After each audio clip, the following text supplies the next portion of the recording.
नमस्कार विद्यार्थी मित्रांनो, माझं नाव अभिषेक ठिगळे. एज्युकल्चर मध्ये तुमच्या सगळ्यांचं स्वागत आहे. तर आजपासून आपण आरआरबी एनटीपीसी चे टियर 1 चे पेपर सगळे बघणार आहे, जे 2020-21 साली झालेली परीक्षा. तर त्याच्यातले सगळ्या शिफ्टचे पेपर आपण बघायला सुरू करतो. त्याच्या आधी थोडीशी या कोर्स विषयी सुद्धा माहिती देतो. आपण जसं काल टेट विषयीचा कोर्स बघितलेला, तसाच सेम आपण आरआरबी एनटीपीसी चा सुद्धा कोर्स लॉन्च केलेला आहे.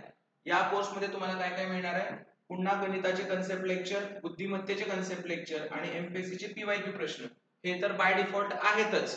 आणि सोबतच 2020 आणि 21 साली झालेल्या 20+ प्रश्नपत्रिकांचे, मिनिमम 20 तर असणारच, पण 20+ प्रश्नपत्रिकांचे डिस्कशन याच्यात तुम्हाला मिळणार आहेत. यावेळी पहिल्यांदाच आरआरबी एनटीपीसी मराठीतून सुद्धा प्रश्न देणार आहे, पण प्रश्नांचा दर्जा काय खाली होणार नाहीये, तर तो तसाच राहणार आहे. त्यामुळे आपण त्यावेळी जे जे प्रश्नपत्रिका आलेल्या त्याच्यातले प्रश्न काय लेवलचे ते बघतोय.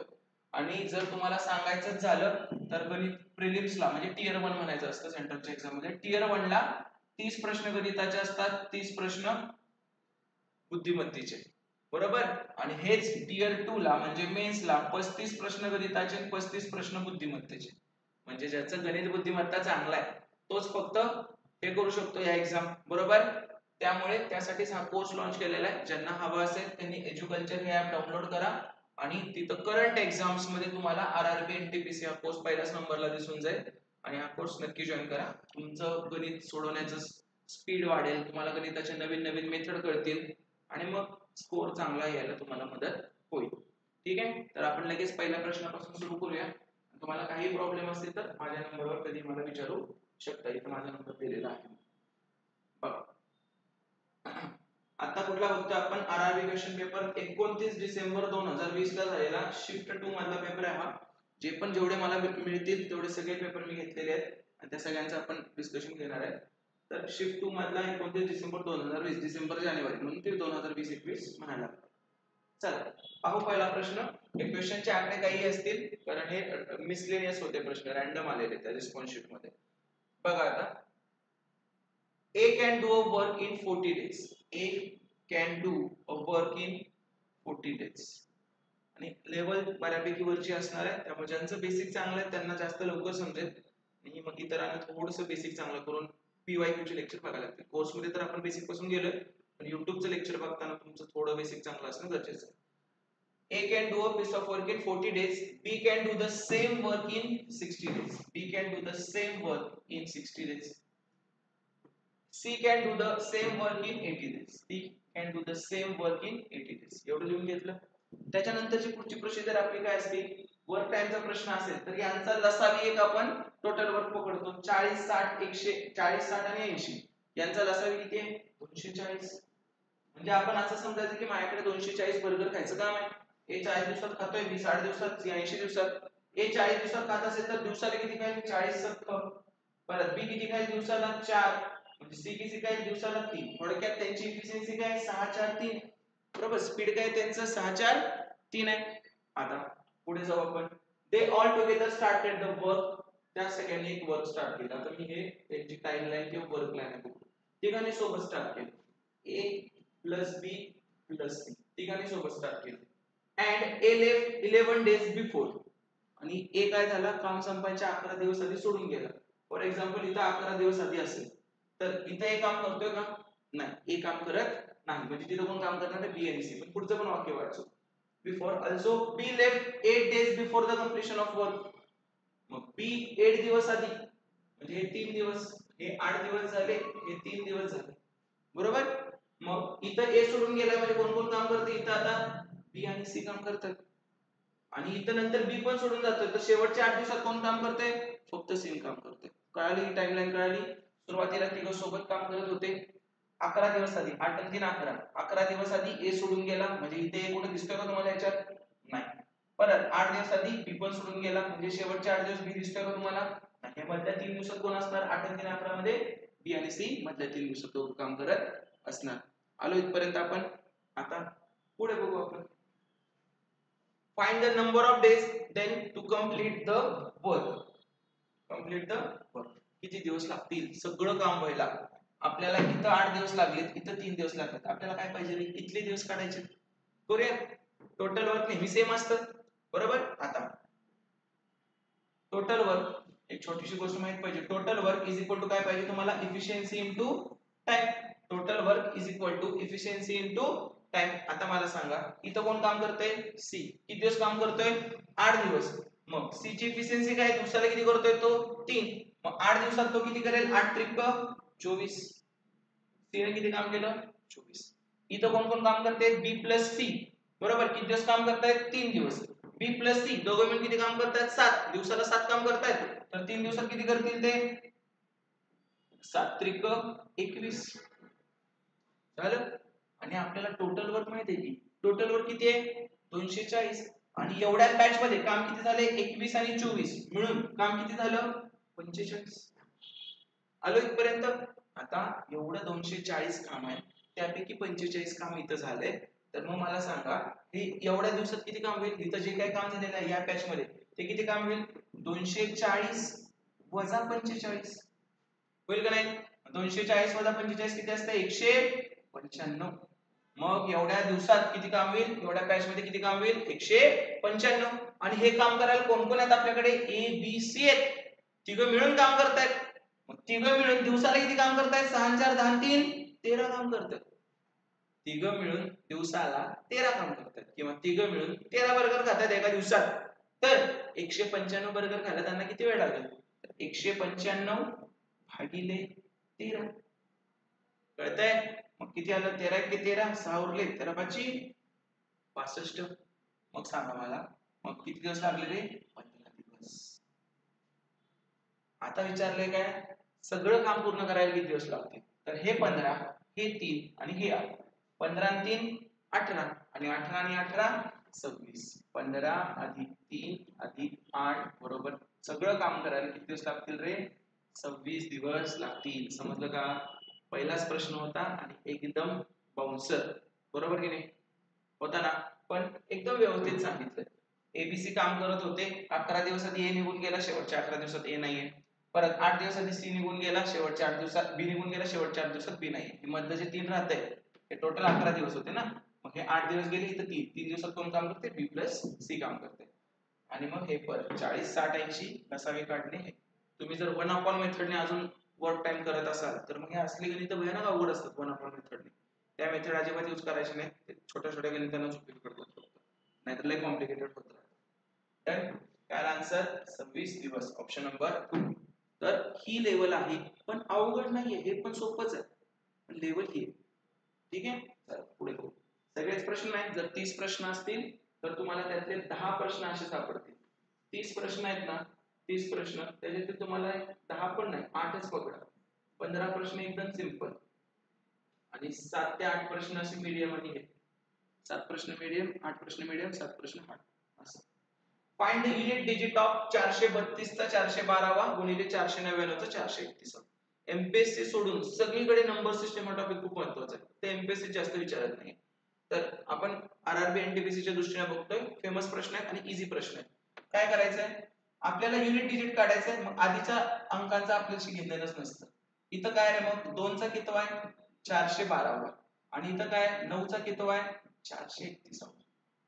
आपल्याला एवढ्या लांबपर्यंत जाता येतं का 2 च्या, नाही जाता येत, गुणिले चिन्ह नाही. मग आपण काय करायचं, 2 ची पॉवर ऑफ सायकल बघायची. पॉवर ऑफ सायकल काय, 2 ची 4. पॉवर ऑफ सायकल म्हणजे काय, 2 चा पहिला किती आहे 2, 2 चा दुसरा किती आहे 4, 2 चा तिसरा किती आहे 8, 2 चा चौथा किती आहे 16. आता 2 चा पाचवा किती आहे 32, म्हणजे परत एकच स्थानी 2 आलो. 32 64 128 256. मग प्रत्येक 4 नंतर काय होतं रे, ते रिपीट होते. तशीच 9 ची पॉवर ऑफ सायकल काढू. 9 ची पॉवर ऑफ सायकल किती आहे 9 1 9, परत 9 चा दुसरा 81, 9 चा तिसरा 729, 9 चा चौथा परत एक काहीतरी येणार आहे, म्हणजे 9 ची पॉवर ऑफ सायकल 2च आहे. बरोबर. आता बघा 2 चा 412 करायचं आपल्याला, प्रत्येक 4 नंतर रिपीट होते. म्हणजे 412 ला 4 न भाग जातोय का, जातोय, पूर्ण जातोय. म्हणजे हे काय असणार आहे शेवटी 2 चा चौथा. बरोबर, कारण 4 4 4 चे 4 4 चे गट्टे सगळे बनतात, म्हणजे शेवट 2 चा 412 कुठला ह्याच्याच लाईनीत येणार ना, असा 2 चा चौथ्याच्या लाईनीत. बरोबर. आणि 9 च बघा तुम्ही कसं आहे, 2 चा चौथा किती असतोय 16, एक स्थानाला किती आलं 6. आणि 9 चा विषम घात असेल तर एक स्थानी काय येतंय 9, आणि 9 चा समघात असेल तर एक स्थानी काय येतंय 1. 9चा कुठला घात आहे? विषम घात आहे, म्हणजे 9च्या एकक स्थानी काय येणार आहे? 9. 9 रेस टू 431 च्या एकक स्थानी काय आलं? 9. आणि ह्याच्या एकक स्थानी काय आलं? 6. मग 6 गुणिले 9 किती येते? 54. म्हणजे एकक स्थानी किती येते? 4. Option number 2. कळालं का? थोडक्यात काय करायचं असतं तुम्हाला, जर सिंपल शिकवायचं म्हटलं तर ह्या सगळ्या गोष्टी कोर्स मध्ये झालेल्या आहेत एकदम डिटेल मध्ये. आता तुम्हाला सांगायचं म्हटलं तर 2 तर 73 करायचं. आपल्याला काय माहिती आहे 2 ची पॉवर ऑफ सायकल किती आहे? 4. मी काय करणार 73 ला 4 ला भागणार किती राहते? 18 चौक 72. उरलं किती? 1. मी लिहिणार 2 चा पहिला. 2 चा पहिला किती असतो? 2. म्हणजे 2 च्या 73 ला किती येते? 2. तुम्हाला मी म्हटलं 2 चा 91 आहे. तर 91 ला 4 ने भागितलं 22 चौक 88. उरले किती? 3. म्हणजे काय असणार आहे 2 चा तिसरा. पण जर मी तुम्हाला म्हटलं 2 चा 16 वा किती? तुम्ही 16 ला 4 ने भागणार. 4 चौक 16. बाकी किती उरते? 0. पण 0 नाही घ्यायची. 0 आला तर 4 घ्यायची. तर हे किती येणार? 2 चा चौथा. म्हणजे एकक स्थानाला किती आलं? 6. सेम इथं 412 4 ने भाग जाते, बाकी उरते 0. पण 0 नाही घ्यायची, 4 घ्यायची. कारण ते गट्टे गट्टे आहेत ना. सो मग 2 चा चौथा. कळलं का? इथं उरलं 6 पहिल्या ह्याच्यात, आणि इथं उरलं 9 चा विषम घात काय असतो एकक स्थानाला? 9. तर 9 × 54 म्हणजे एकक स्थानाला काय आलं? 4. शिकवलंय पण आणि समजावलंय पण. ठीक आहे. Next question. Find the value of 60 चा वर्ग वजा 54 चा वर्ग. काय रे ते? a वर्ग वजा b वर्ग आहे. काय असतं? a + b into bracket a - b. a + b किती? 60 आणि 54 किती आलं? 114. आणि 60 वजा 54 किती आलं? 6. 114 गुणिले 6. 6 चौक 24. 6 के 6 2 8. 6 के 6 684. Option number 2. समझ लगा? चलो next. The average of 45 number is 150. Later it is found that the number 46 is wrongly written. 46 is wrongly written as 91. म्हणजे रिअलिटी मध्ये later found that a number 46 पाहिजे होता, पण wrongly written as काय झालाय? 91 झाला. wrongly written as 91 झालाय. मग कितीचा फरक पडला? 45. म्हणजे करेक्ट काय होतं? 46 पाहिजे होतं, पण झालंय काय? 91 झाले की जे चुकीचं आहे. म्हणजे 45 एक्स्ट्रा दिलं ना. 45 एक्स्ट्रा दिलं म्हणजे ऍव्हरेज जो असेल तो एक्स्ट्रा आला असणार, पण तुम्ही एक्स्ट्रा ऍड केले त्याच्यात. करेक्ट आहे का इथपर्यंत? तर मग पुढे बघा. आता जर ऍव्हरेज एक्स्ट्रा आला असेल तर तो आता रिअलिटी मध्ये ऍव्हरेज कमी होणार. 45 लोकांचा ऍव्हरेज किती आलाय? 150. पण तो कमी नाही आला पाहिजे. किती ना? 45 न कमी यायला पाहिजे. पण हे 45 का 150 मधून वजा करणार का या ऍव्हरेज मधून? नाही. 45 कितीवर कमी आलाय? 45 लोकांवर. 45 लोकांवर 45 कमी म्हणजे एकावर किती कमी? 1 कमी. आणि ऍव्हरेज म्हणजे काय असते? एकावरच कमी असते ना. मग 45 वर कमी म्हणजे एकावर किती कमी? 45 भागिले 45 म्हणजे 1. कारण लोक पण 45 आहेत आणि हे पण 45 आहेत. ठीक आहे. म्हणजे रिअल ऍव्हरेज काय असणार रे? 1 न कमी येणार. रिअल ऍव्हरेज काय असणार? 1 न कमी येणार. हे सगळे 10-10 सेकंदाचे एक्झाम्पल पण मध्ये मध्ये आहेत. ठीक आहे. आणि हे तोंडी जमतं. ह्याच्यात फॉर्म्युला टाकायला गेला की मग अर्ध पान भरणार. असं सोडवलं की एकदम तोंडी येणार. काय म्हटलंय? 45 लोकांचा ऍव्हरेज 150. 46 रॉंगली काय लिहिलं? 91. म्हणजे 45 ने एक्स्ट्रा लिहिलं. कितीवर एक्स्ट्रा आहेत 45? 45 वर. म्हणजे एकावर किती एक्स्ट्रा? 1. म्हणजे त्यांचा जो ऍव्हरेज आहे तो 1 ने जास्त आहे. आधी 150 होता तर आता किती येणार? 149. Two trains are going from Bangalore to Chennai. Bangalore to Chennai with a speed of 80 and 100. 80 and 100. If the train with slow speed starts 1 hour before. म्हणजे ही जी 80 वाली ट्रेन आहे ती 1 तास आधीच गेली. मग मला सांगा ती एका तासात किती जाईल रे? तासाला 80 जाते, याच्या अर्थ एका तासात किती जाईल? 80. म्हणजे ती ट्रेन कुठे असणार आहे? इथं कुठे तर असणार आहे. ए पकडली आणि दुसरी ट्रेन कुठे आहे? बी इथं पकडली आपण. Find the time taken by second train to catch the first train. किती सिंपल प्रश्न आहे. टाइम टेकन विचारले. टाइम इज इक्वल टू काय असते? Distance upon speed. आता या ट्रेनला ह्या ट्रेन सोबत कॅच करायचं आपल्याला. त्याला किती अंतर पार करायचं आहे? 80. म्हणजे डिस्टन्स किती आहे? 80 डिवाइडेड बाय स्पीड. स्पीड कोणाचं घेणार? मोठ्या ट्रेन, फास्ट ट्रेनचं का स्लो ट्रेनचं? तर जेव्हा एका दिशेने जात असतात तेव्हा आपण स्पीड काय करतो? Subtract. Same direction subtraction. Same S S. Same subtract S S. तर काय स्पीड आहे याचं? 100 आणि त्याचं काय? 80. तर 80 छेद 100 वजा 80 किती आलं? 20. म्हणजे किती लागणार रे? 4 तास. किती लागणार? 4 तास. Option number 3. कळाले का? Simple question 10 second. If ABC can do a piece of work in 5 days, ABC can do a piece of work in 5 days. A plus B plus C can do a piece of work in 5 days. BCD, B plus C plus D can do the same work in 10 days. Then CDA can do the same work in 15 days. And DAB can do the same work in 30 days. Find the time taken by A, B, C, D. आपलं काय ठरलं? इथं जे पण आकडे असतील त्याचा काय करायचं? एलसीएम. 5, 10, 15, 30 चा एलसीएम किती आहे? 30. एलसीएम म्हणजे सगळ्यांनी डिवाइड होणारी संख्या. सो 30 मी काय पकडले? आता माझ्याकडे 30 बर्गर आहे. एबीसी 5 दिवस घेतात, तर दिवसाला किती खात असतील? 30 भागिले 5 6. 30 upon 10 3, 30 upon 15 2 आणि 30 upon 30 1. आता हे सगळे जर खायला बसले तर किती आहेत रे? त्यांची इफिशियन्सी काय दिवसाची आहे नाही? 7 3 9 9 3 12. तर दिवसाला किती खातील? 12. पण ते काय एबीसीडी आहेत का? नाही. तुम्ही नीट बघा काय आहे ते. ए किती वेळा आले? 1 2 3. बी किती वेळा आले? 1 2 3. सी किती वेळा? 3. डी किती वेळा? 3. म्हणजे हे काय आहेत रे? 3 into A plus B plus C plus D आहे. म्हणजे यांची दिवसाची इफिशियन्सी किती आहे? 12. मग फक्त एबीसीडी ची इफिशियन्सी सांगा. A plus B plus C plus D यांची इफिशियन्सी किती होणार? ते इकडचं मल्टिप्लिकेशन मधलं 3 तिकडे डिवाइड मध्ये 12 भागिले 3 4. म्हणजे चौघ जर खायला बसले बर्गर तर दिवसाला किती खातायत? 4. त्यांनी काय म्हटलंय? तर ते चौघ जण किती टाइम घेतील म्हटलंय? मला सांगा, चौघ दिवसाला 4 खातात, पण त्यांना खायचे किती? हे आपलं काय असते? टोटल वर्ग असते ना. एकूण बर्गर किती आहे? 30. तर 30 बर्गर खायला किती वेळ लागेल? काय करणार आपण? 30 भागिले 4. 4 7 28, 4 5 20. किती वेळ लागेल? 7.5 डेज. 7.5 डेज. कळालंय सगळ्यांना व्यवस्थित? Next. If cost price of 5 article is equal to selling price of 8 articles, then find the profit. हा खरंच एका लाईनचा प्रश्न आहे, पण एवढा कन्फ्यूज करतो मुलांना की नक्की कशाचं काय बघू. एकदम 4 छोट्या गोष्टी लक्षात ठेवायच्या. सगळ्यात पहिली गोष्ट तुम्ही पकडायचं की कॉस्ट प्राइस ऑफ 1 आर्टिकल. खरेदी किंमत एकाची किती आहे? 1 रुपया पकडायचं. ही कन्सेप्ट आहे 1 रुपयावर. दुसरं काहीच करायला लागत नाही तुम्हाला, फक्त या 4 स्टेप नीट बघायचे. कॉस्ट प्राइस एकाची किती आहे? 1. आता सगळ्यांच्या कॉस्ट प्राइस करायच्या. त्यांनी काय म्हटले? Cost price of 5 article. Cost price of 5 article. जर एकाची 1 रुपया असेल तर पाचाची किती असणार? 5 रुपये. आता पुढे काय? 8 आर्टिकल आहे, त्याची पण कॉस्ट प्राइस काढून घ्यायची. कॉस्ट प्राइस ऑफ 8 आर्टिकल किती असणार? 8 रुपये. आता त्यांनी दिलंय काय? सेलिंग प्राइस ऑफ 8 आर्टिकल्स दिलं. मी तुम्हाला अजिबात ते प्लस मायनस शिकवत नाही, एकदा प्लस करायचं ते परीक्षेत चुकणारच आहे 100%. आता त्यांनी काय दिले? Selling price. Selling price SP of 8 article किती दिले रे? 5 आर्टिकलच्या कॉस्ट प्राइस एवढी आहे ना. मग 5 आर्टिकलची कॉस्ट प्राइस किती आहे? जमलं? आता तुम्हाला काय काय मिळाले? कॉस्ट प्राइस ऑफ 8 आर्टिकल पण मिळालं, cost selling price of 8 article पण मिळालं.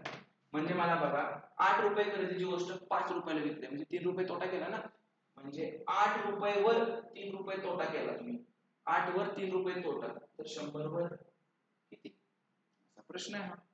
किती येणार? 300 upon 8. 300 upon 8 म्हणजे किती येते? 8 त्रिक 24, उरले 6, 8 7 56, 8 पंचे 40. 37.5% काय झाला रे आपल्याला? लॉस झाला.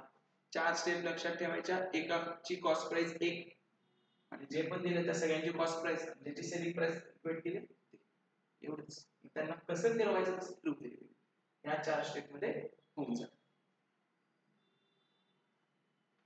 A sum of rupees 10,000 amounts to 12,200 in 2 years and 13,300 in 3 years at simple interest. Find the rate of interest. Simple interest जर असेल ना तर एवढं सगळं द्यावंच लागत नाही. दोन गोष्टी तुम्ही डायरेक्ट रेट ऑफ इंटरेस्ट काढू शकता. Rate of interest is equal to PRT upon 100. आता याच्यात इंटरेस्ट किती आला रे? 10,000 आणि 12,200 म्हणजे 2,200 इंटरेस्ट आला. 2,200 इंटरेस्ट आला. प्रिन्सिपल किती आहे? 10,000 आहे. इनटू रेट ऑफ इंटरेस्ट काढायचा आहे. टाइम पिरियड किती आहे? 2 इयर्स आहे. Divided by 100. बघा 2 0 ला 2 0 गेले, या 2 0 ला हे 2 0 गेले. 2R is equal to इकडचं 22. So R is equal to 22 upon 2 11%. Rate of interest किती आला? 11. या गोष्टीची आपल्याला गरजच लागली नाही. ती गरज किती लागते? कंपोनेंट टेस्टला लागते, त्याशिवाय ह्याची गरज लागत नाही. सेम असाच प्रश्न अजून एक सिंपलचाच आहे, तो जरा वेगळा आहे, साधा प्रश्न. If a number in the form 8 raised to 10 into 9 raised to 7 into 7 raised to 8, find the total number of prime factors. Prime factor काढायचे, त्याला एकदम prime factor मध्ये करू. 8 काय prime number आहे का? नाही. 8 ला आपण असं लिहू शकतो का 2 raised to 3 आणि त्याचा 10 into 9 काय prime number आहे का? नाही. 9 ला असं लिहू शकतो का मी 3 raised to 2 आणि त्याचा 7 prime आहे, 7 raised to झालं. आता a raised to m bracket raised to n असेल तर काय लिहितो आपण? a चा m into n लिहितो, बरोबर आहे. मग सेम तसंच आता 2 चा मल्टिप्लिकेशन, 2 चा 10 त्रिक 30 into 3 चा 7 दुनी 14 into 7 चा, त्यांनी नंबर ऑफ प्राइम फॅक्टर विचारले, बरोबर. Find the total number of prime factors. आता किती आहेत रे? 2 किती वेळा आहे? 30 वेळा आहे. 3 किती वेळा आहे? 14 वेळा आहे. आणि 7 किती वेळा आहे? 8 वेळा आहे. प्राइम फॅक्टर काय एवढेच असणार, 14 8 22 आणि 30. नंबर ऑफ प्राइम फॅक्टर किती? 2. समजलं? प्राइम फॅक्टर विचारलाय. तर पुन्हा एकदा डायरेक्ट आतापासून स्टार्ट करत असतील तर हा आरआरबी एनटीपीसीचा माझा मॅथ रिझनिंगचा कोर्स आहे एज्युकल्चर या ऍप वरती. तर ज्यांना मॅथ रिझनिंग त्यांचं चांगलं करायचं आणि स्कोर करायचं, डायरेक्ट आउट ऑफ पर्यंतच म्हणतो मी, त्याच्या आत पण येत नाही, डायरेक्ट आउट ऑफ स्कोर करायचं असेल त्यांनी ही नक्की बॅच जॉईन करा. माझी शिकवण्याची पद्धत वेगळी आहे, मी फॉर्म्युला वापरत नाही, एक्स वापरत नाही, तुमच्या कन्सेप्टवर जास्त फोकस करतोय मी. एकदा कन्सेप्ट क्लिअर झाली की गणित कसं पण फिरवून विचारू दे तुम्हाला ते येणारच. ठीक आहे, तेवढी प्रॅक्टिस असेल तर तुम्हाला येणार. मला ह्याच्यात कन्सेप्ट लेक्चर असणार, एमपीएससीचे पीवायक्यू असणार आणि 20+ प्रश्नपत्रिका आतापर्यंतच्या झालेल्या आहेत आरआरबी एनटीपीसीच्या, त्याच्या टियर 1 च्या आपण 20+ प्रश्नपत्रिकांचे एक्सप्लेनेशन तुम्हाला घेणार आहोत. ठीक आहे, कारण महत्त्व जास्त आहे. प्रिलिम्सला 30 पडतायत, मेन्सला 35 पडतायत. तर ज्यांना हा कोर्स लावायचा असेल त्यांनी लावू शकता. हा माझा कॉन्टॅक्ट नंबर आहे, त्याच्यावर कॉल करून मला या कोर्सविषयी डिटेल विचारू शकता. तुमच्या मित्रांना पण हे लेक्चर शेअर करा. An equal amount of sum is invested in two different schemes for 2 years at simple interest with rate of interest 14% per annum and 11% per annum for 2 years is 2724. मला सांगा, एकाकडे 14% ना 2 वर्षांसाठी, म्हणजे टोटल पर्सेंटेज किती झाले? 28%. PRT मध्ये RT करतोच ना आपण ते. परत दुसऱ्या स्कीम मध्ये 11 पण 2 वर्षांसाठी आहे, म्हणजे 22% रेट ऑफ इंटरेस्ट मिळाला, बरोबर. दोन्ही मिळून अमाउंट तर सेम आहे, दोन्ही मिळून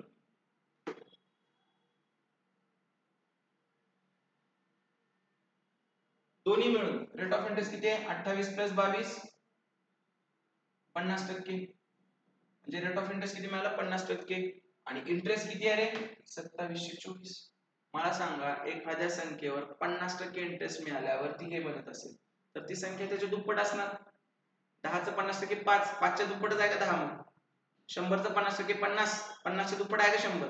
200चं 50% 100, 100च्या दुप्पट आहे का? तसं कुठल्या तरी एका संख्येचं 50% हे आहे, म्हणजे ती संख्या याच्या दुप्पट पाहिजे, बरोबर. मग त्याच्या दुप्पट करा.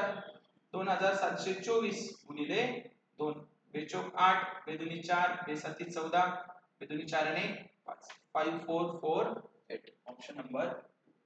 ही सगळी एक्झाम्पल आपण क्लासमध्ये कोर्समध्ये घेतलेली आहेत, फक्त आपण एक्सप्लेनेशन बघतोय. तुम्हाला नॉर्मल पद्धतीने करायचं असेल ती अमाउंट x पकडू, मग x चं 14 गुणिले 2 वर्षांसाठी छेद 100 अधिक x चं 11 गुणिले 2 वर्षांसाठी छेद 100 बरोबर 2724. हे करायचं असेल तर कधीच नाही निघणार एक्झाम, हे फ्रँक सांगतो मी तुम्हाला. याच्यावरच अजून राहायचं असेल टिकून, नाही सर तुमचं काय कुठं हवेत चाललंय तुम्ही, तर आम्हाला हेच आवडतं, हेच आवडून काय करायचंय, पेपर नाही कव्हर झालं तर काय. मी सगळं त्याच गोष्टी केल्या. आता इथं काय होतं बघा, 14 दुनी 28 छेद 28 x छेद 100 अधिक 11 दुनी 22 x छेद 100 बरोबर किती? 2724. 28 x आणि 22 x किती आलं रे? 50 x छेद 100 बरोबर किती? 2724. मग x बरोबर किती आलं? 2724 गुणिले 100 भागिले 50, म्हणजे काय 50 दुनी थोडक्यात 27 24 गुणिले 2च आलं ना, ते तर आपण पहिल्या स्टेपला लिहिलं की मागाशी. मग कळते का नाही? फरक कळाला का की नॉर्मल ट्रॅडिशनल एक्स वाली मेथड फॉर्म्युल्याची आणि आपण जातोय ते. मी तुम्हाला काय म्हटलं, 14 2 वर्षांसाठी 28%, 11 2 वर्षांसाठी 22%, टोटल मिळून किती मिळते? त्याला 50% मिळते. एखाद्या रकमेचं 50% म्हणजे निम्मा असते, म्हणजे ती रक्कम त्याच्या दुप्पट असणार. ती रक्कम 50% एवढी, त्याच्या दुप्पट काय आलं मग? 5448. समजलं? चलो. If the sum of LCM and HCF of two numbers is 396, बघा LCM आणि HCF यांची सम किती आहे रे? 396. and the difference between them is 324. LCM minus HCF किती आहे? 324. दोन इक्वेशन मिळाली, त्याच्यावरून आपण LCM आणि HCF काढू शकतोय. चला काढा. LCM किती येतोय? HH cancel, 2L is equal to 6 4 10, 3 9 2 11 1 12, 3 3 6 1 7, म्हणजे LCM किती आला? 360. 720 अपॉन. आता आपल्याला काय पाहिजे? HCF पाहिजे. मी जर LCM 360 याच्यात टाकला तर HCF किती येईल? 36. 36 काय आला? HCF आला. आता त्यांनी काय म्हटलं, if the first number is 22 then find the second number. आपल्याला अजून एक गोष्ट काय माहिती आहे? Product of two number is equal to LCM into HCF. Product of two number 72 into हा नंबर काढायचा आपल्याला, is equal to LCM into HCF. किती आहे? 360 इंटू 36. कसं काढणार मग? ते 72 इकडे घेणार किंवा इकडे 36 1 36, 36 दुनी 72, बेक बे 18. किती आला answer? 180. Second number is 180. Done. Next.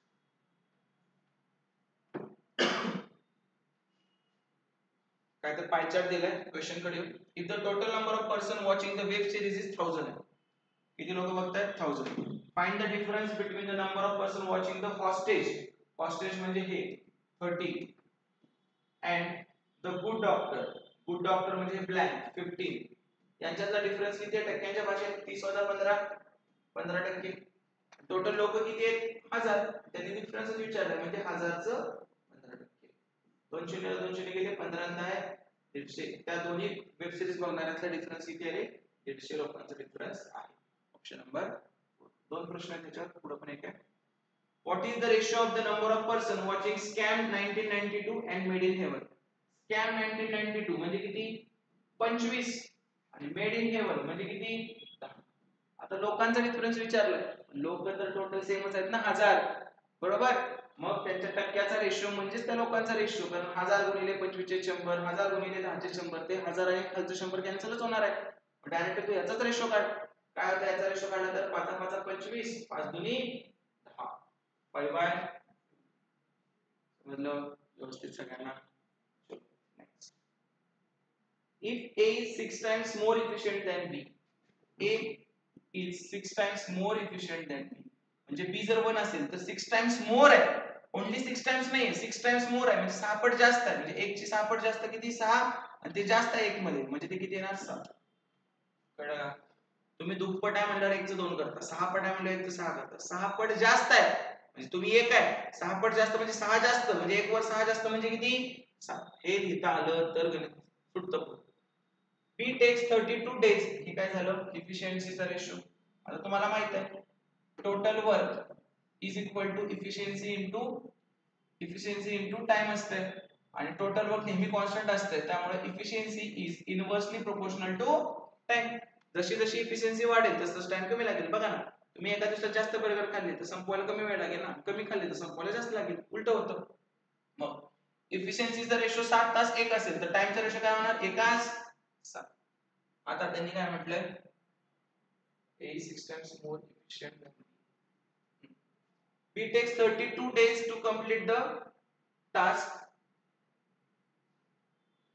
Then find the number of days required to finish the whole work by A and B working together.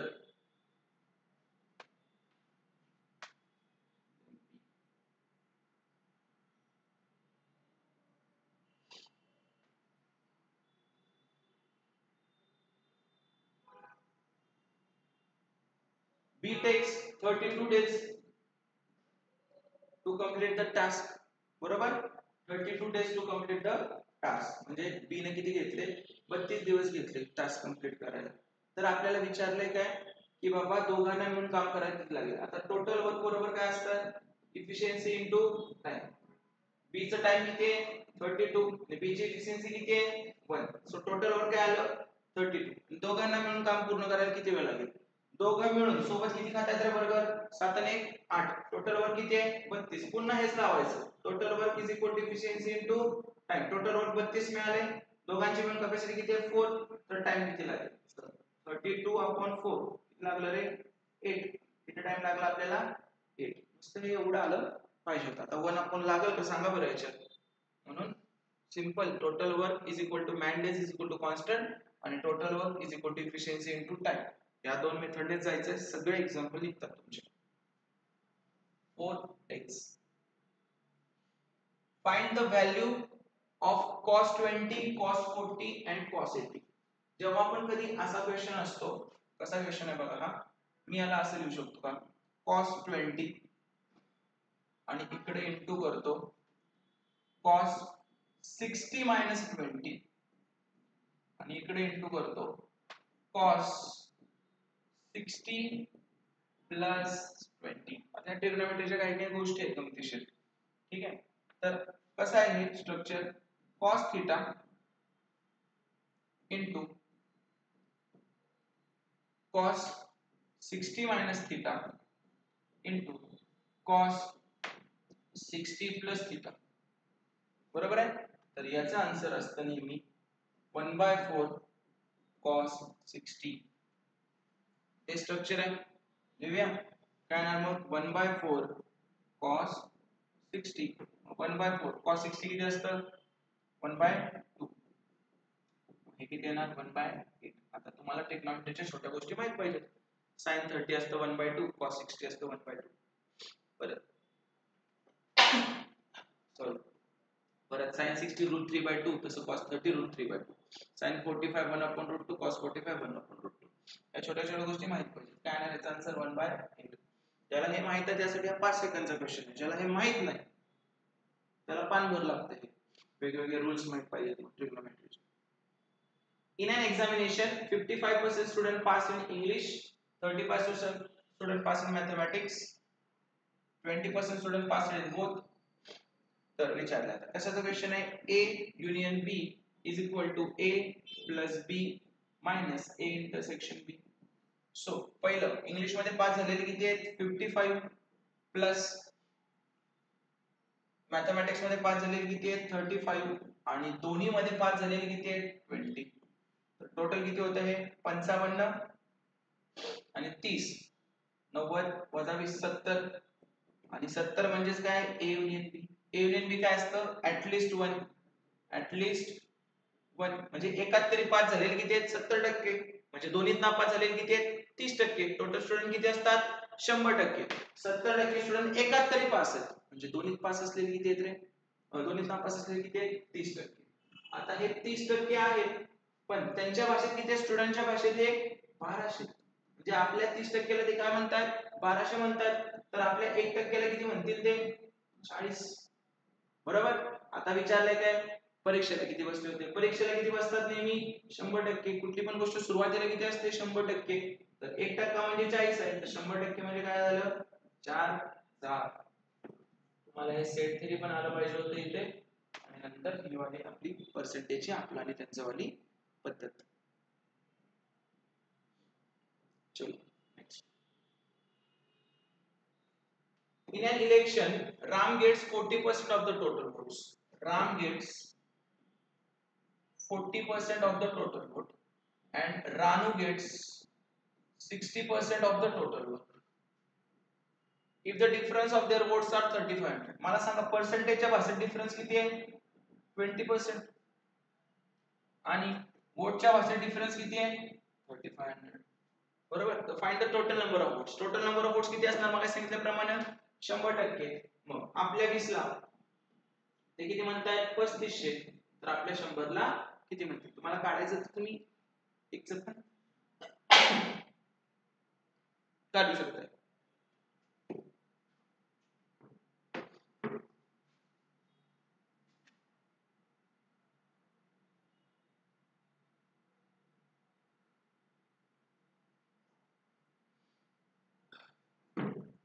Sorry तुम्हाला काढायचं तुम्ही 1 चं पण काढू शकता. 20% म्हणजे 3500, तर 1% म्हणजे किती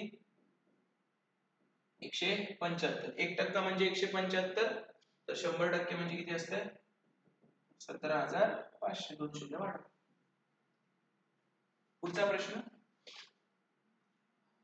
कोर्ससाठी ज्यांना लावायचं ते जॉईन करू शकतात. तुम्हाला 100% फायदा होणार. Find the total numbers between 100 आणि 120 which are divisible by 12. मला सांगा 12 न भाग जाणारा पहिला नंबर कुठला आहे 92 अष्टदर्शी बरोबर. आणि 12 न भाग जाणारा शेवटचा कुठला आहे 180 ला 12 ने जातो त्यानंतर 12 वाढवलं म्हणजे 192. 192 म्हणजे काय रे 12 गुणिले 16 म्हणजे 9 ते 16 नंबर आहे. 9 ते 16 आकडे किती असतात नुसतं 16 वजा 9 7 करू नका त्याच्यात एक ऍड करायचं असतं नेहमी. कारण 9 ते 16 जर आपण मोजलं बघा किती होते 9 10 11 12 13 14 15 16 किती आहेत रे 8. 16 वजा 9 7 असतं पण असं करताना ते आकडे किती असतात 8 असतात. तर 16 वजा 9 अधिक 1 करायचं असतं नेहमी. ते किती म्हणतात असे 8 संख्या आहे. पहिली संख्या काय 108 शेवटची संख्या काय 192 तुम्ही मोजला तरी चालेल. If the side of the cube is 2 square root of 3 2 root 3 then find the total surface area. Surface area काढायचा आहे क्यूबचा सरफेस एरिया काय असतो 6 लेंथचा स्क्वेअर 6 into लेंथ किती आहे 2 root 3 चा स्क्वेअर सो 6 into 2 चा स्क्वेअर 4 आणि root 3 चा स्क्वेअर ओनली 3 सो sin चौक 24 3 72. सरफेस एरिया किती झाला 72 सेंटीमीटर स्क्वेअर. आता हे काय एवढं हे नाही ज्याला हे येतंय त्यालाच घुसायचं नाहीतर तुम्हाला काय जरी केलं तरी होणारच नाही. हे माहितच पाहिजे ना क्यूबचा सरफेस एरिया किती असतो. क्यूबचं व्हॉल्यूम एल क्यूब असतं surface area 6l square 6 face असतात प्रत्येक फेसला l square 6 into l square असं. If the investment of A, B and C are in the ratio 1:2 1:3 and 1:4 if the total profit is rupees 15,600 per month. Investment कितीच्या ratio मध्ये A B C ची 1:2 1:3 and 1:4. त्याला जरा नीट करूया. नीट करायचंय 2 3 4 गायब करायचं आहे म्हणजे 2 3 4 च्या एलसीएम ने मल्टिप्लाय करायचं.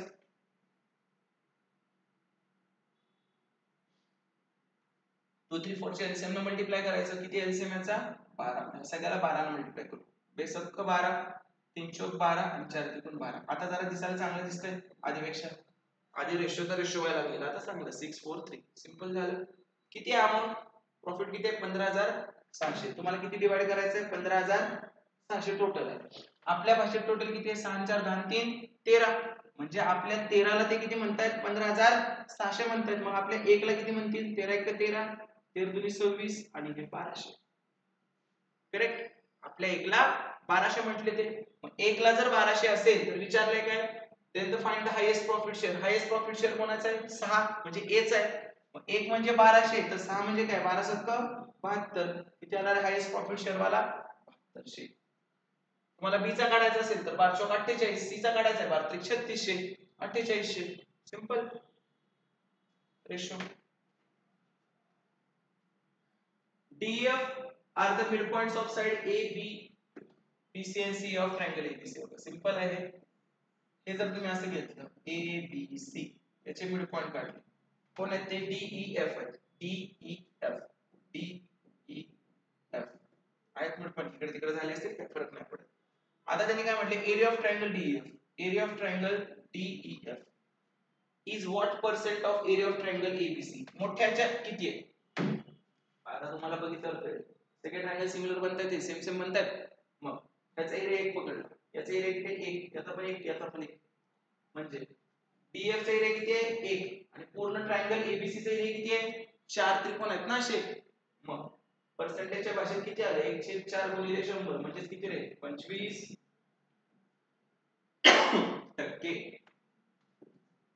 हा एरिया 25% मोठ्याचे कारण ते मिड पॉइंट आहे म्हणून.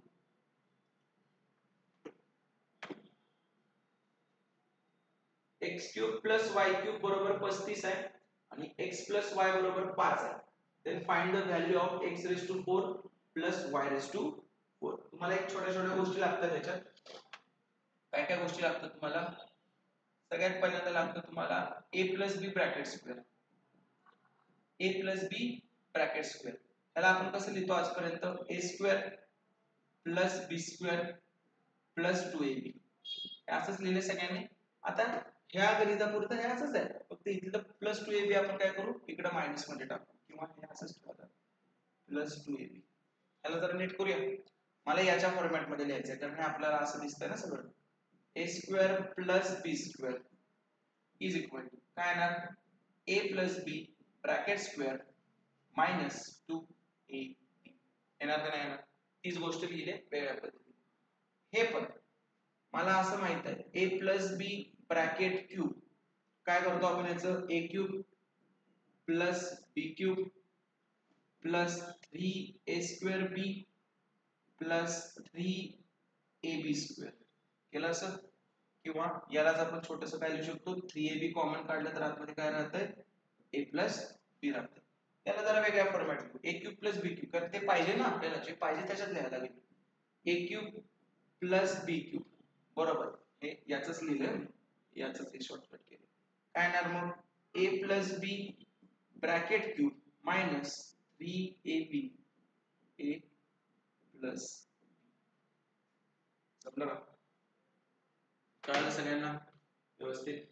हे जस्ट 7 अल्जेब्रिक एक्सप्रेशन आहेत आपल्याला, ते पाठ पाहिजे तर हे पहिलं दोनच आहेत, हे 4 5 नाही आहेत, हे दोनच आहेत. आपण हे एक यूज करू आणि हे एक यूज करू. ठीक आहे, तर आपण पहिल्यांदा खालचं वापरलं. आपल्याला काय काय माहित आहे, a cube plus B cube माहित आहे का, माहित आहे. a प्लस बी माहित आहे का, माहित आहे. a प्लस बी माहित आहे का, माहित आहे. आणि a बी माहित आहे का आपल्याला, हे यूज करूया आपण. आता कसं यूज करणार बघा, x cube plus y cube direct लिहितो. आता हे किती आहे रे, 35 आहे, is equal to a plus B म्हणजे x प्लस y किती आहे, 5 आहे, 5 चा क्यूब वजा 3 इंटू एक्स वाय केलं, एक्स वाय माहित नाही आपल्याला, 3 इंटू एक्स वाय केलं तर मी, आणि पुढे काय a प्लस बी म्हणजे x प्लस वाय किती आहे 5. चला काढू आता. 5 चा क्यूब 125 वजा 5 त्रिक 15xy बरोबर किती आलं 35. हे 15xy तिकडे नेतो, 15xy तिकडे गेले माझे आणि 35 इकडे आले तर किती होणार, हे 90 बरोबर. आता xy बरोबर किती आलं 6, xy बरोबर किती आलं माझं 6. आता मला काय पाहिजे, x raise to 4 plus y raise to 4 काढायचं ना. बघा आता लक्ष द्या, x raise to 4 plus y raise to 4, मी याच गोष्टीला असं लिहू करेन, x raise to 4 plus y raise to 4 ला x स्क्वेअर चा स्क्वेअर प्लस y स्क्वेअर चा स्क्वेअर. कोणाला काय प्रॉब्लेम नाही.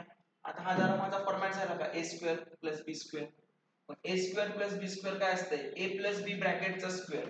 आता आपल्या इथे एक आहे x स्क्वेअर a आहे, x square plus y square यांच्या ब्रॅकेटचा स्क्वेअर आणि त्याच्यानंतर काय मायनस 2ab आहे, म्हणजे minus 2 into x square into Y square आहे. पटलं का सगळ्यांना. फक्त आपण काय केलंय आता, ह्या ह्याच्यात काय झालं इथे इथे की आपला a कोण झाला, हा x आणि हा y, म्हणजे a is equal to X square झालं आणि b is equal to Y square झालं. तोच फॉर्म्युला अप्लाय केला. जमलं सगळ्यांना. आता इथपर्यंत आलो. आता याच्यानंतर परत ब्रॅकेट स्क्वेअर आलंय आपलं. ब्रॅकेट स्क्वेअर आला असेल तर त्याला आपण परत या फॉर्मॅट मध्ये लिहू शकतो. ठीक आहे, त्या फॉर्मॅट मध्ये लिहायचं आता त्याला. आणि तोपर्यंत इथलंच आपण काय काढू शकतो, याचं मायनस 2 इंटू एक्स वाय चा ब्रॅकेट स्क्वेअर आहे ना, एक्स वाय आपल्याला मिळाले 6 म्हणजे 2 इंटू एक्स वाय 6 आहे, 6 चा स्क्वेअर किती आला 36. आणि आपल्याला कशाचा आन्सर काढायचा, अजून याचा आन्सर काढायचंच आहे.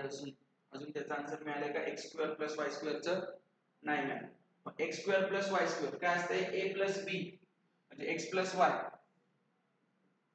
एक्स प्लस वाय काय येणार bracket square minus 2 into x Y बरोबर. आणि ह्या सगळ्याचा वरचा स्क्वेअर विसरू नका करायला.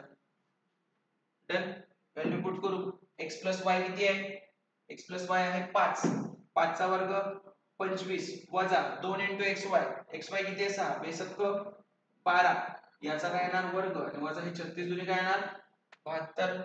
25 वजा 12 25 वजा 12 किती 13 13 चा वर्ग 169 वजा 72. मग 9 तून 2 गेले 7 आणि 16 तून 7 गेले 9. किती आलं उत्तर? x⁴ प्लस y⁴ चं उत्तर काय आलं 97.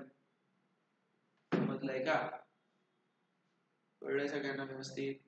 आणि हे जे तुम्हाला म्हणलं 5-6 गणित ते त्यातले एक गणित आहे. ओके, हे सगळं माहित असतं तर मला शिकवायला लागलं नसतं. पेपर मध्ये आपण हे लिहित बसणार आहे का? नाही. पेपर मध्ये आपली सुरुवात कुठून होणार? डायरेक्ट इथून. मग एका मिनिटात लिहू. Okay, in a college there are total 250 students. Repeat बघायचं. मला रिपीट करायला सांगण्यापेक्षा तुम्ही एकदा रिपीट बघा, तुम्हाला सगळं कळून जातं. ठीक आहे. In a college there are total 250 students. Average weight of boys is 50. आता एलिगेशन वापरून सांगतो तुम्हाला किती इझी पडतं.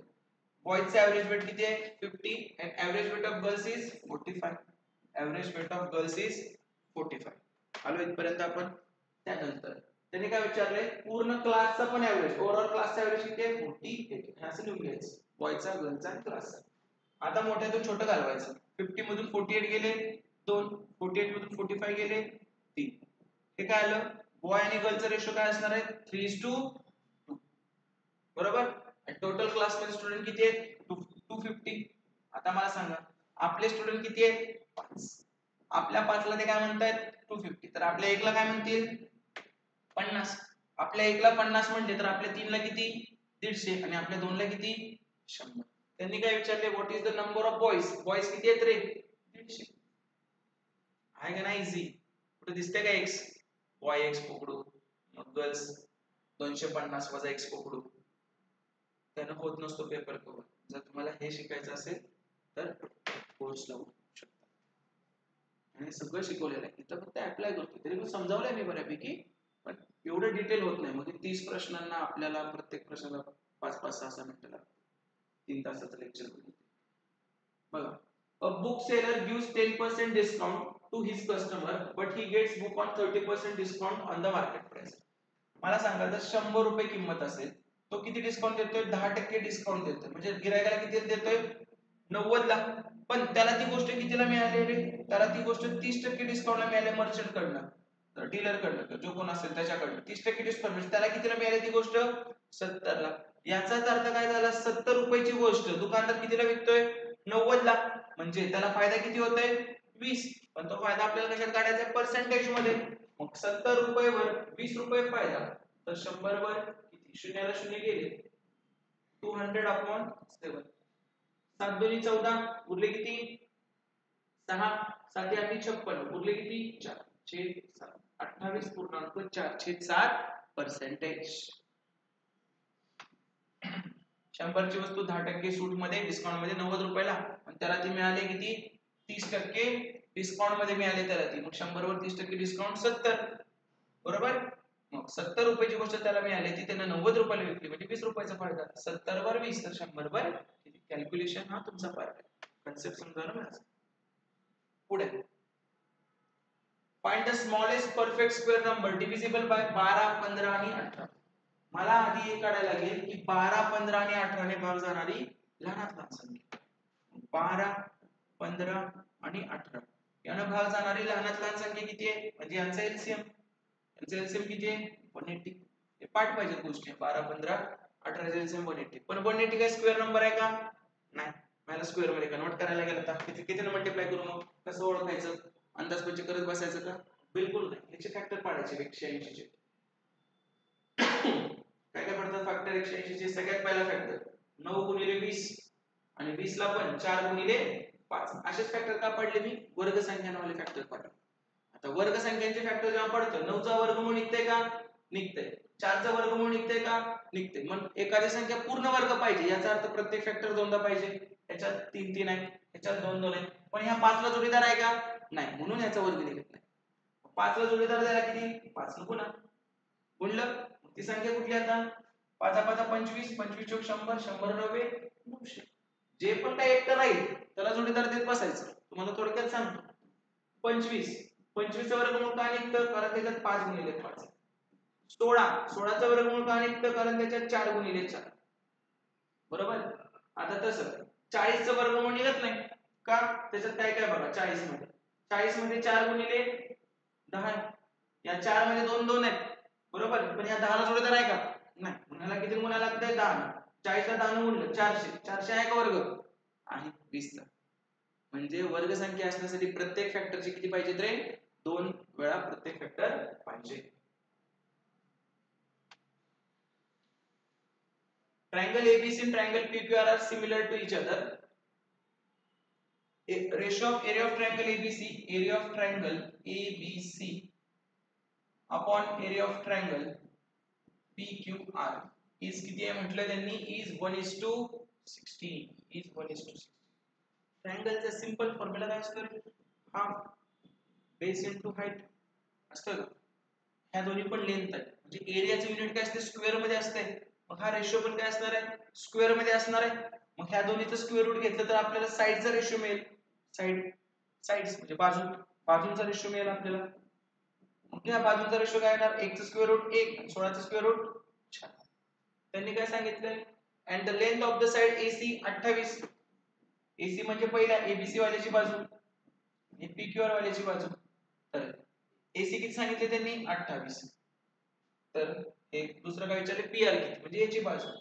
1 म्हणजे 28 आहे. तर 4 म्हणजे किती? 28 चौक 1200. समजलं? नेक्स्ट.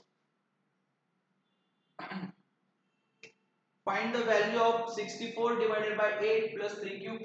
चला पहिल्यांदा भागाकार नंतर हे 64 divided by 8 8 plus 3 चा तिसरा 27 वजा 16 दोन्ही 32 27 आणि 8 35 वजा 32 बरोबर किती आलं? हेच मध्ये रिलीफ करायला असे प्रश्न आहेत. The amount becomes 12,100 after 2 years. हा भारी प्रश्न आहे. मगाशी सेम असा होता पण त्यांनी पहिल्याचं प्रिन्सिपल अमाउंट दिलं. 2 वर्षात 12,100 होते आणि 3 वर्षात काय होते? 13,310 होते. Simple interest. मला सांगा 13,310 वजा 12,100 2 वर्षात झाली 3 वर्षात झाली. हे एका वर्षाचं व्याज मिळेल का वाढलेलं? मग किती मिळते? 0 1 2 1 1210 काय रे? एका वर्षाचं व्याज आहे. आता अमाउंट बिकम्स म्हणजे ते प्रिन्सिपल मुद्दल किती म्हणली? 12,100 म्हणली 2 वर्षात 8 आणि 2 वर्षात. मला सांगा 2 वर्षांचं व्याज किती असेल रे? एका वर्षाचं व्याज किती आहे? 12,010. 1 वर्षाचं व्याज 2 वर्षांचं किती? ह्याचं दुप्पट 2420. आता मी जर 12,100 मधून जर व्याज 2420 वजा केलं तर मला मुद्दल मिळेल किती? 12,100 वजा 2420. 0 10 तून 2 गेले 8 11 तून 5 गेले 6 12 तून 3 गेले 9 9,680. म्हणजे माझा प्रिन्सिपल किती आहे? 9,680. तर त्याच्यावर मला 1 वर्षाचं रेट ऑफ इंटरेस्ट न व्याज काढायचं आहे. 1 वर्षाचं व्याज किती आपलं? 1210. कसं येणार मग? सगळ्यात पहिल्यांदा 0 ला 0 गेले.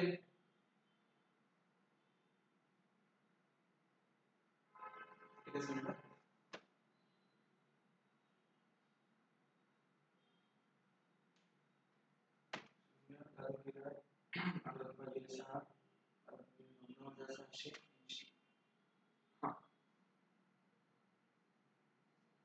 आता रेट ऑफ इंटरेस्ट पाहिजे मला. रेट ऑफ इंटरेस्ट म्हणजे काय? 1210 वर अजून एक 0 भागिले 968. तो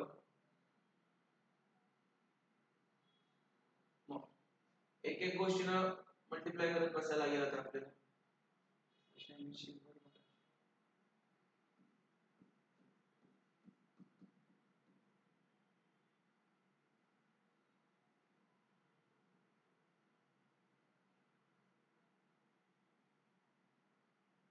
चालेल चला 8 न पहिल्यांदा 8 ने बघू आपण. 8 8 एके 8 म्हणजे 121 ने भाग जातोय ना, कळलं का तुम्हाला?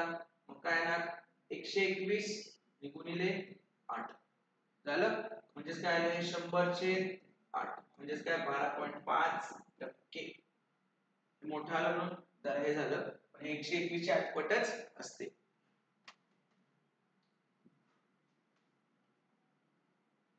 A rectangular shaped pipe is of dimension 2 meter into 10 meter.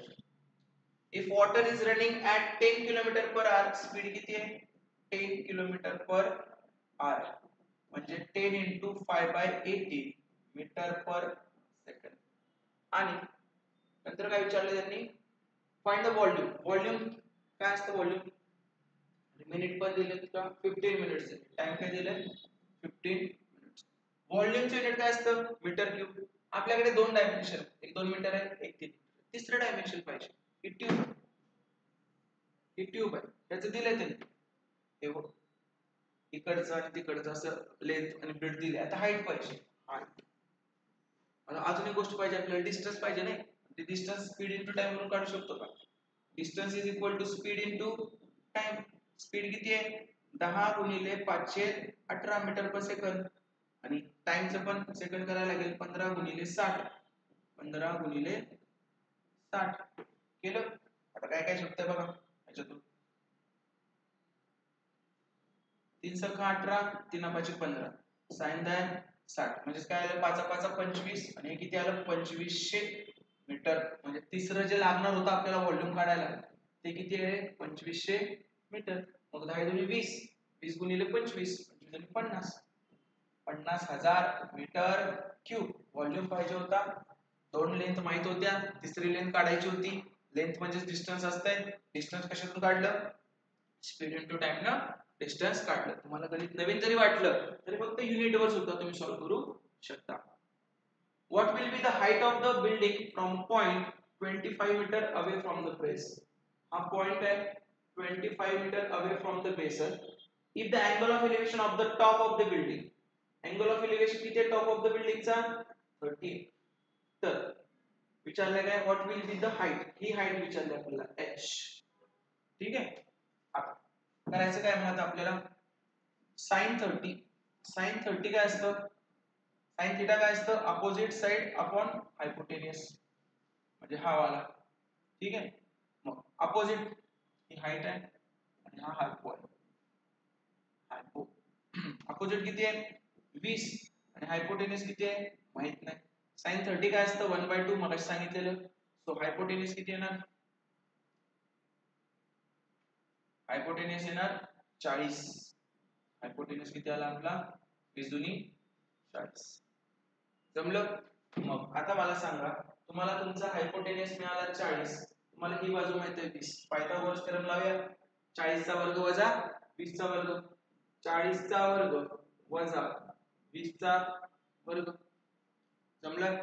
मग 40 चा वर्ग किती 1600 वजा 20 चा वर्ग किती 400. आलं किती आपला आन्सर 1200.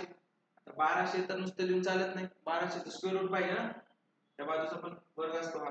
1200 चा स्क्वेअर रूट काढला किती येते 1200 चा स्क्वेअर रूट 400 गुणिले 3 करू का, 400 गुणिले 3, 400 चा स्क्वेअर रूट किती 20 आणि 3 चा स्क्वेअर रूट √3 20√3.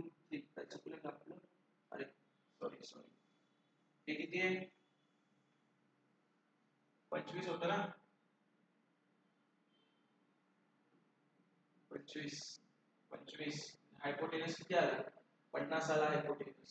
सेम आपण त्यासाठी 50 चा वर्ग वजा 25 चा वर्ग म्हणजे किती होणार 50 चा वर्ग 2500 25 चा वर्ग 725.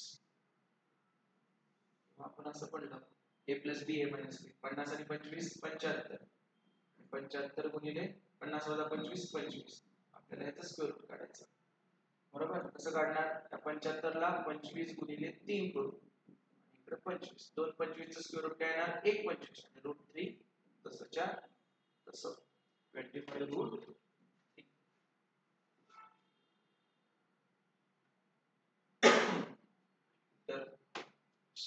लेवलचा प्रश्न होता हा. अशा प्रकारचे आरआरबी एनटीपीसी चे प्रश्न आहेत. लेवल हाय आहे आणि तुम्ही शिकवले पण फास्ट, हे पण मला माहित आहे. कमेंट मध्ये हे वाक्य नको आहे मला सर तुम्हाला किती येते ते सांगू नका. ही स्पीड असेल तर पेपर कव्हर होणार, नाहीतर एक्झामला जाऊन पण खरंच फायदा नाही. याच्यावर विश्वास ठेवा. तुमचं स्पीड नाहीये तर स्पीड आणायचा प्रयत्न करा, आहे त्याच्यात समाधानी राहू नका. ओके. त्यांना कोर्स जॉईन करायचा असेल त्यांनी एज्युकल्चर ॲप डाउनलोड करून त्याच्यात रेड कलर मध्ये असा आरआरबी एनटीपीसी मॅथ रिझनिंग आहे, गणिताचे कन्सेप्ट लेक्चर, बुद्धिमत्तेचे कन्सेप्ट लेक्चर, पीवायक्यू. ठीक आहे. आणि नंतर इकडं आरआरबी एनटीपीसी चे पीवायक्यू जे असतील ते सगळे तुम्हाला 1-2 दिवसाला 1-2 असे अपलोड करत जाईल.